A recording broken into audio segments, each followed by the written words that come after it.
Okay, cool. What's up? This is Adam with Capital Chaos TV, and I'm here with Eddie Hermida of Suicide Silence. Hermida. My bad. I would love to be an armada. That'd be awesome. If Right. I was just an armada of people, I'd fuck everyone up. Well, you know, right before he said let's go, I was going to ask you, how do you pronounce it? But I thought, no, we'll just roll with it. Yeah, but Hermida it is. Okay, so Eddie Hermida. Nice to know. So we were out here on tour. What day of the tour is this? First day? This is, I believe today is Thursday? No, Wednesday. Wednesday it is. Today's Wednesday. Yeah, because we turned up on a Tuesday yesterday. So, As did I. today is Wednesday. We're here at the Ace of Spades in Sacramento. Yeah. And yeah, man, fucking, here we are again, dude. I'm fucking stoked to play tonight. Like this venue always holds a sweet spot in my heart, you know what I mean? Yeah, definitely. I've been going to shows a ton here lately, so That's awesome. when I saw this, I thought, There's been a good lineup. I mean, I think tomorrow our friends in Miss May I are playing. I'm interviewing Justin and BJ. Yeah, that's cool, man. My boys, tell them I say what's up. Hey, you got a deal. I will do that.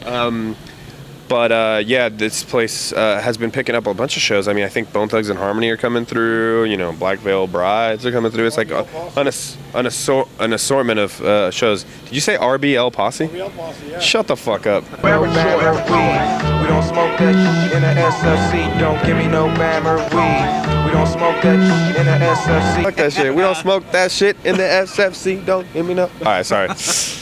So it's a new year. I'm assuming this is a new tour for you guys. Stoked to be with our brothers, man. Them are our fucking homies. Fit for an autopsy. They're the fucking dogs.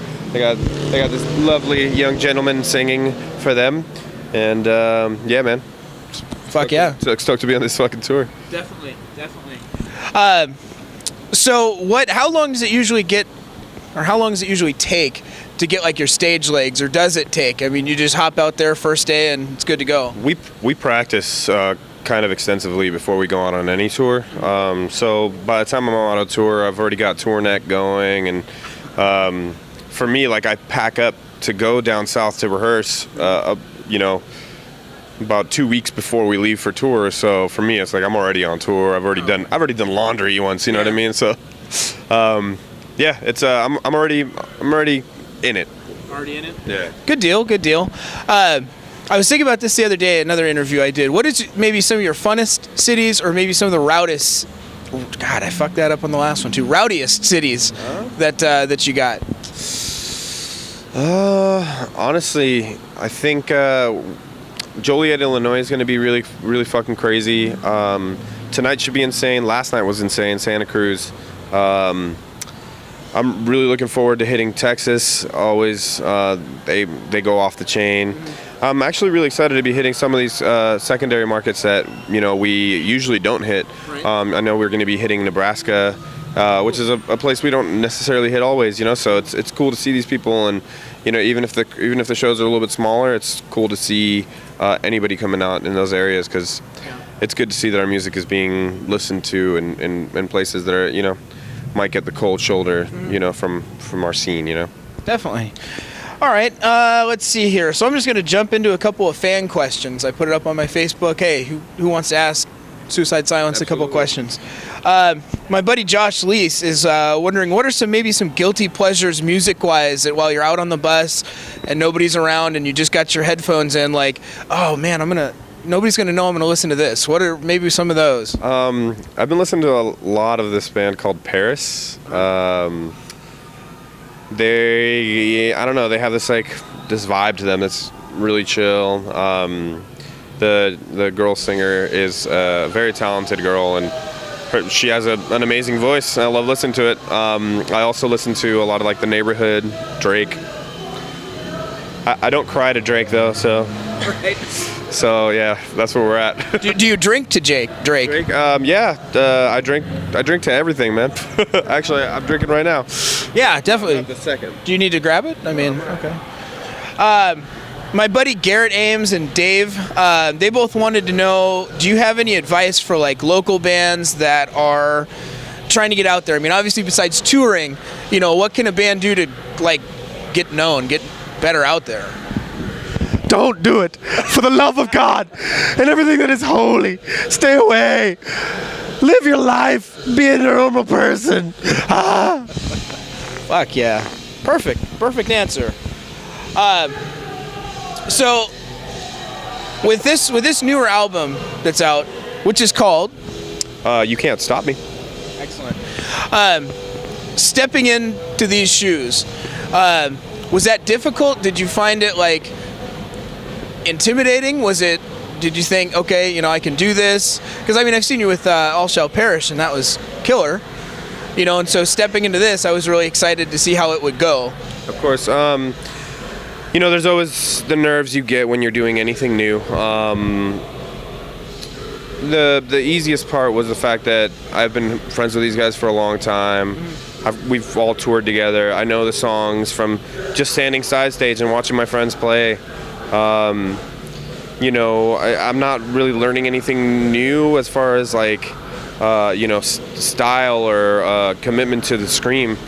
But what I am learning is, a different sense of how to vibe a crowd, to different music. How to move on stage. Music makes you move in different ways. Oh, definitely. So, when I'm doing these songs, you get a different Eddie on stage. I mean, it's just what naturally comes out. So, I would say at the very beginning, I was pretty intimidated to play in front of like, this new crowd that maybe or may not wanted to accept me, and so far it's been amazing. So I'm happy to keep doing it, and and that's what we're going to continue doing. Cool. I dig that. That's cool. Now, this is kind of from a writing in general standpoint, but are you guys trying to keep kind of along the same lines as Suicide Silence was? Are you trying to expand it? I was listening to the album all day, actually, while I was at work.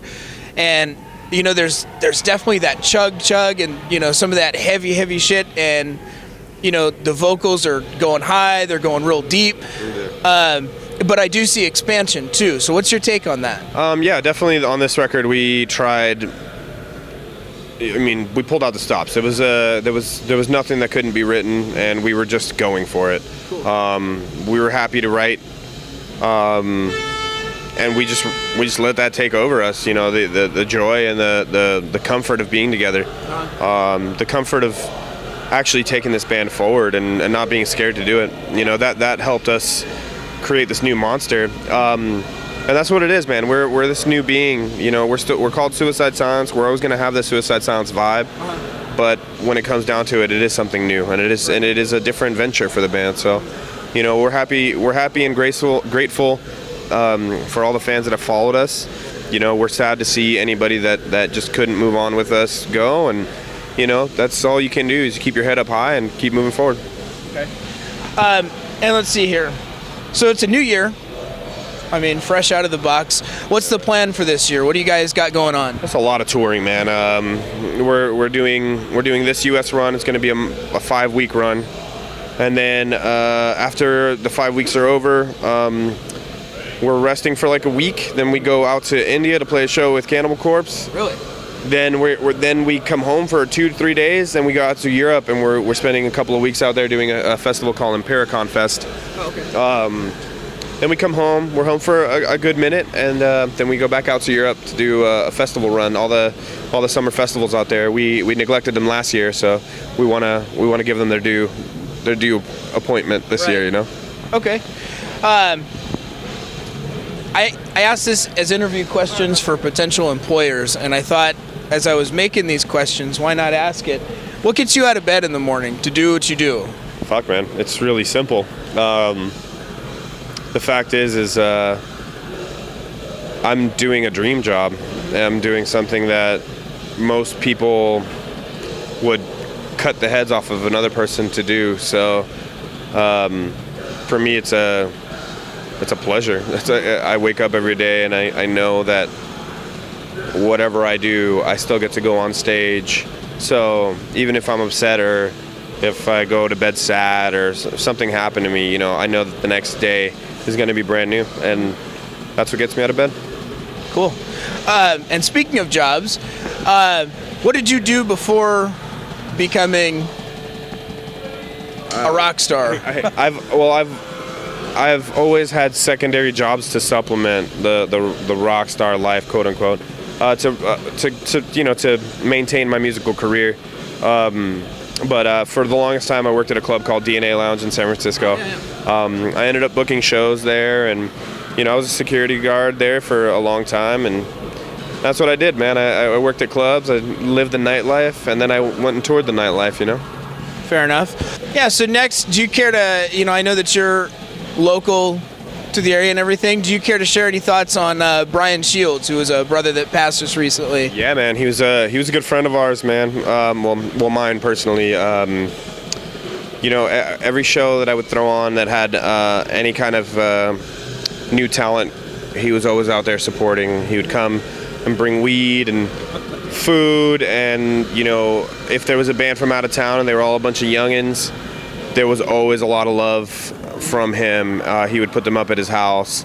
He'd put their name out, blast it out. I remember him coming up to talking to me about all these new bands that were coming out, especially the local kids. Right. And I don't know, man, he was one of those dudes that especially in his latter years, just spent his time and spent his money and spent his energy doing something for the metal community, and that's something that we're going to be missing in the Bay. I hope somebody can pick up the reins and keep that moving. I do the best I can doing what I do, but he's going to be missed, man. I kind of getting choked up talking about it because it's the first time I really said anything about it. Other than when I first heard he passed away. But yeah, man, he was a fucking rad motherfucker, man, and may he rest in peace. Yep, I agree with you. And kind of speaking of local bands local to the area, do you have any that stick out in your head from, say, Frisco to Sacramento that stick out that you're a fan of? Yeah, man. I've been really good friends with the guys in Parasitic Ejaculation, Eighth Year, and my brother's in Abiotic. Yeah. Just got signed to Metal Blade Records, and they're releasing a record pretty soon. So, yeah, man, all those bands, they've been really cool. They've been really grateful for whatever I've done for whatever fucking reason, but it's been super nice, man. Those guys have just been really chill with me. They write killer music, and I'm really proud to say that I'm a part of the same scene that those kids came from, and I'm also a part of the scene that I came up in. You know what I mean? So it's cool to see from a different perspective, and it's also cool to know from their perspective what it's like. So I don't know, man, I got a lot of love for those bands, and I wish them the best. Absolutely. Then I guess we could get close to wrapping it up here, but I saw you were having a drink before we started doing this. So drink of choice. If somebody catches you and says, hey, can I buy you a drink, what do you... I'm a whiskey man, so any form of whiskey, scotch, shit, man, I'll drink it all. I'm down. I would second that notion. Dude.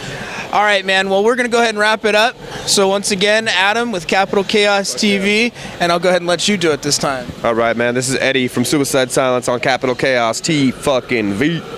Hey, this is Chuck Billy from Testament, and I'm blowing it up. Blowing up. On Capital Chaos. Capital Chaos. Capital Chaos. Capital Chaos. Capital Chaos. Capital Chaos. Capital Chaos. Capital Chaos. Capital Chaos TV. Motherfucker.